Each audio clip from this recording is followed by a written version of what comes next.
వాళ్ళు బాగున్నారు, మనకెందుకు వాస్తు అని అనుకునేటప్పుడు, వాళ్ళలాగే మనకు కూడాను వాస్తు అవసరం లేకుండా, గా ఎటువంటి ఇబ్బందులు లేకుండా, ఒకవేళ వాస్తు దోషాలు ఉన్నా సరే వాటిని ఎదుర్కొనేటటువంటి స్థితి కావాలనుకుంటే, నేను చెప్పేటటువంటి విన్నపం ఏంటంటే, మనకు తెలియనటువంటి దోషాలు ఏవో ఉండొచ్చు. మనం ఎంత శాస్త్ర ప్రకారం కట్టుకున్నా, లేకపోతే వాస్తు ఆచరించకపోయినా సరే, కనీసం మన ధర్మం అనేది ఒకటి ఆలోచించాలి కదా, పాటించాలి.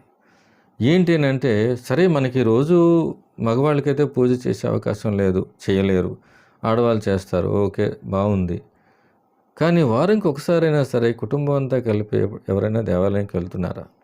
ఏ దేవాలయమైనా కానీ ఎంతమంది వెళ్తున్నారు? వెళ్ళేవారు ఉండొచ్చు, కానీ చాలా తక్కువ శాతం మంది ఉంటారని నా ఒక ఉద్దేశం. ఆ వచ్చిన ఆదివారం, శనివారం అలా పిల్లలతో కలిపి షికారుకి వెళ్దాం, లేకపోతే సినిమాకి వెళ్దాం, అలా బీచ్కి వెళ్దాం అనుకునేటటువంటి